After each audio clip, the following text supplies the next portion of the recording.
જય દ્વારકાધી, જય માતાજી બધા મિત્રોને. કેમ છો? મજામાં? તો મજામાં જશો, કારણ કે આપણા વિડીયો જોતા હોય મજામાં જ હોય. તો આજે આપણે બનાવવાનો છે સેવડો. તો સેવડો એટલે આપણે ચોખાના પૌવાનો સેવડો બનાવવાનો છે. તો આપણે લઈ લીધા છે ચોખાના પૌવા, અને આ લઈ લીધા છે આપણે માંડવીના બી, અને દરેલી ખાંડ, હળદર, મીઠું, અને આપણે તેલ ગરમ થવા મૂકી દીધું છે. તેલ ગરમ થઈ જાય પછી આપણે પૌવાને તારી લેવાના છે. તો આપણે જોઈ લઈએ તેલ ગરમ થયું કે નહીં. અને આપણે તેલ ફૂલ ગરમ રાખવાનું છે. ચોખાના પૌવા છે એટલે જો ફૂલ ગરમ હશે તો આપણા પૌવા સરસ રીતે અને સરખા તરાશે, નહીંતર હાવ ઓછા રે એવા તરાય. તો આપણે ખાસ ધ્યાન રાખવાનું છે કે આપણું તેલ ફૂલ ગરમ હોવું જોઈએ. અને જો પૌવા, ચોખાના પૌવાનો આ રીતે આપણે સેવડો બનાવીને એકવાર ખાઈ લીધો એટલે વારંવાર આપણે આવો જ સેવડો બનાવવાની મરજી થાય. તો આપણે આગળ વિડીયોમાં બન્યા રહેજો. લઈ લીધો છે આપણે મીઠો લીમડો. મીઠો લીમડો પણ આપણે નાખવાનો છે સેવડામાં. જો હળદર છે,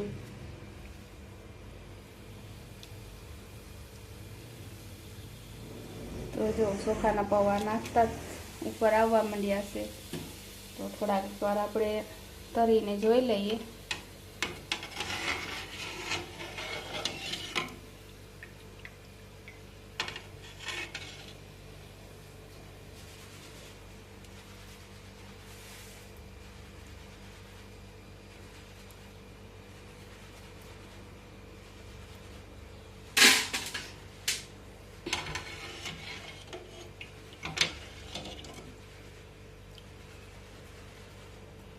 તો આપણું લગભગ ફૂલ તેલ ગરમ થઈ ગયું એટલે હવે ચાલશે. આપણે પૌવા તારવા માટે તૈયાર છે. તો આપણે થોડા થોડા પૌવાને આવી રીતે નાખતા જવાનું છે.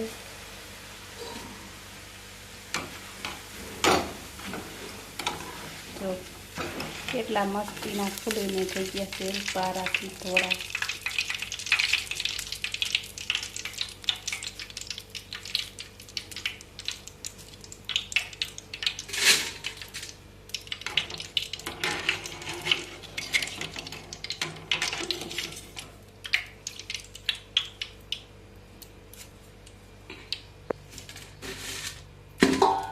આવી રીતે આપણે બધાય પૌવા તારી લઈશું.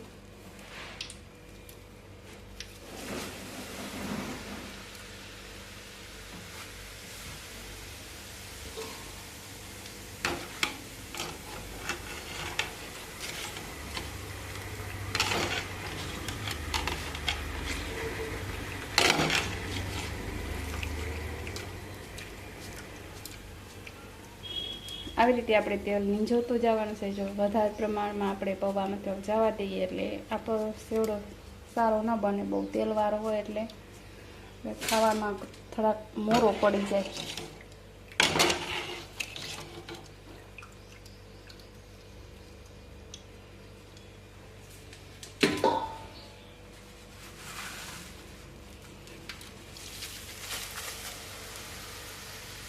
તો આવી રીતે આપણે બધાય પૌવા તારી લઈશું. ઠામ ભેગી હે. તો જોઈ શકો છો આપણે પૌવા સરસ મજાના તારી લીધા છે. આપણે મીઠો લીમડો અને કાસા બી આપણે વાટકો એક લીધા, એ પણ તારી લીધા, પણ તારવાનો વિડીયો લેતા ભૂલી ગઈ.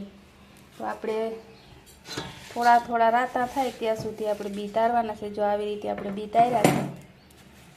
જો આ પોતરી વગરનું બી છે એટલે આવી રીતે થોડાક આપણે રાતા થવા દીધા એટલે આપણો સેવડો મસ્ત બને. તો જોઈ શકો છો એટલે આપણો કેટલો સુંદર સેવડો બની ગયો છે. આપણે એમાં નાખવાનો છે મીઠું, હળદર અને દરેલી ખાંડ. તો હળદર આપણે જો આ વાટકો અલગ લઈ લીધો છે, એમાં આપણે ગરમ તેલ છે ને એ તેલ વાટકામાં નાખી અને પછી આપણે એમાં હળદર નાખવાની છે.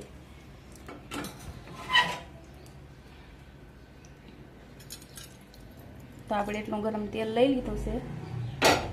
ગરમ તેલમાં આપણે હળદર નાખીએ એટલે હળદરનો હા ના આવે બહુ.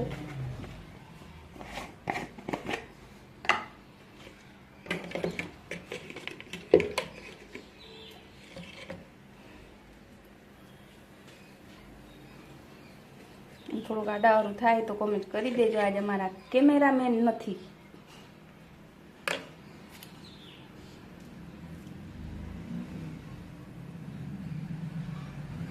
તો આવી રીતે આપણે ગરમ તેલમાં મિક્સ હળદર કરી લેવાની છે.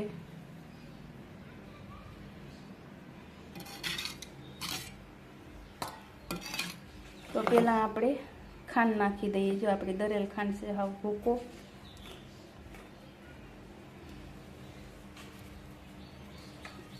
બધામાં આપણે ખાંડ સરસ રીતે સાટી દઈશું.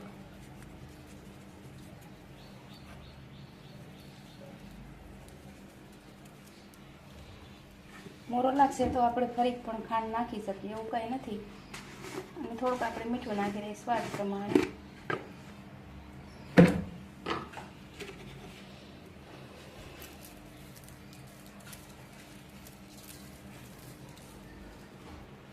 હવે નાખી દઈએ આપણે હળદરવાળું તેલ. જે આપણે મિક્સ કર્યું તે હળદરવાળી તેલ નાખી અને આપણે પૌવા સરસ રીતે મિક્સ કરી લેવાના છે.